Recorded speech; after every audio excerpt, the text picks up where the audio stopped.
Hey everybody, welcome back. Today we're at the game shop in West Omaha, 144th and Maple. It's actually, the name of the game store is the Game Shop 2. And I used to play at the Game Shop 1 down in Bellevue quite a bit when I did Warhammer Fantasy.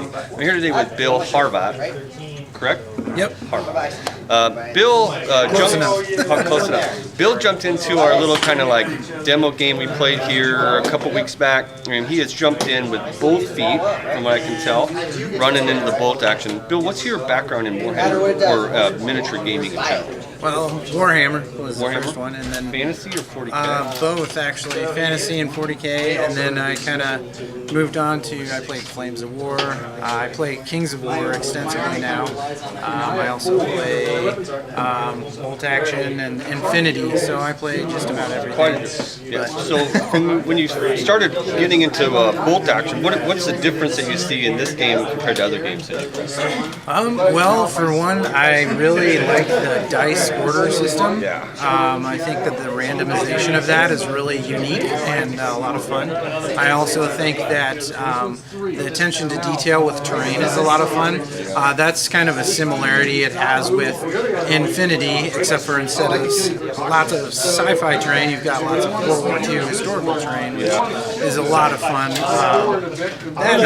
Visually it's very exciting, because when you start to play a game and you're on a good table, it really kind of feels like you're in a movie, or like watching a little bit of a movie. The immersion into the battle and the fun is definitely there. Yeah. I also really like the game rules. I think that it's no coincidence. Alicio wrote Kings of War, and then he wrote this as well, so he did a good job on both. Yes, you can really, like, even somebody who's not an experienced gamer can jump into Bolt Action after watching a demo and have a pretty good idea.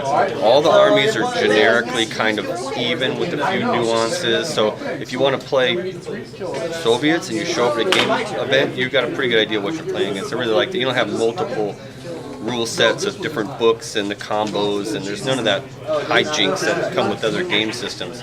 Yeah, I really enjoy it. So we're here today because Bill put together a paint and play, and so we're kind of, it's pretty exciting for me that we got a paint and play going on in the area. I brought my Romanians today. I got started on them.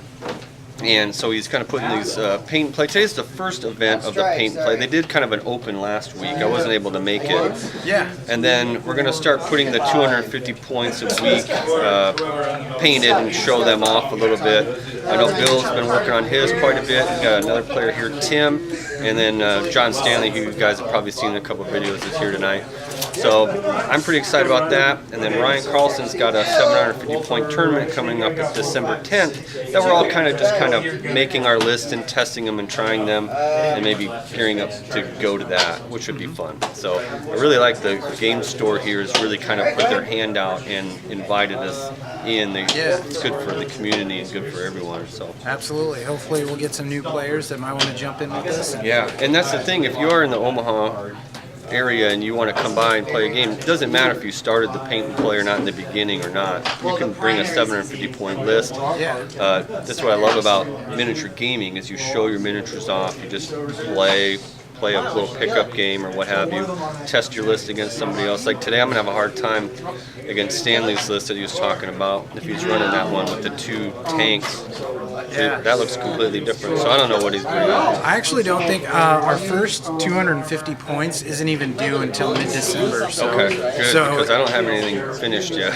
I'm not even ready either. I'm like halfway there. But that's me. I've got the base coats on. I've been playing around with how I want to maybe do the basing. I've got a few German guys in there to fill the ranks. And so, all right, I'm going to just do a quick view of some of the armies that we got, and then cool. Well, awesome. All right, thanks. Good luck today. Yeah, you too.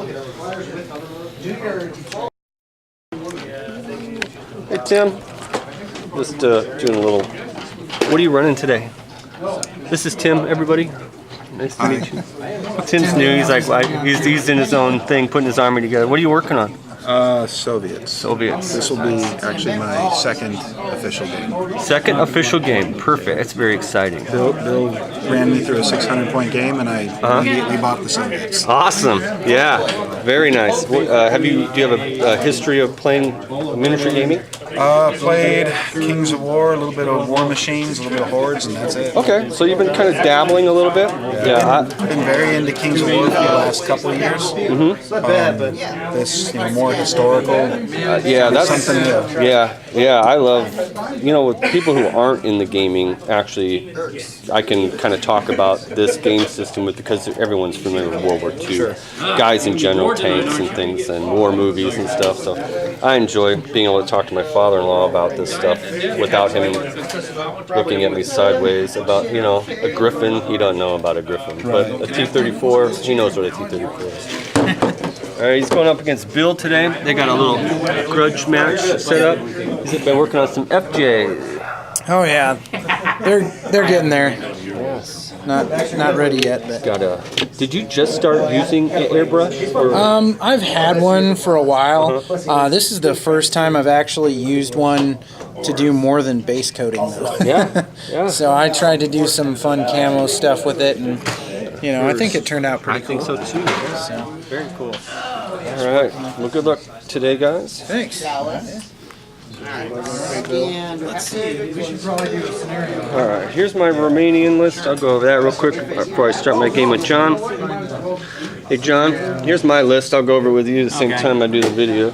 I'm just going to do kind of in-between turn videos. I'm not going to put a lot of time in it, but I've got a 10-man regular squad with 2 light machine guns, 10-man regular squad with 2 light machine guns, 14 regulars with 1 Panzerfaust. There's only supposed to be 1. I don't have enough models.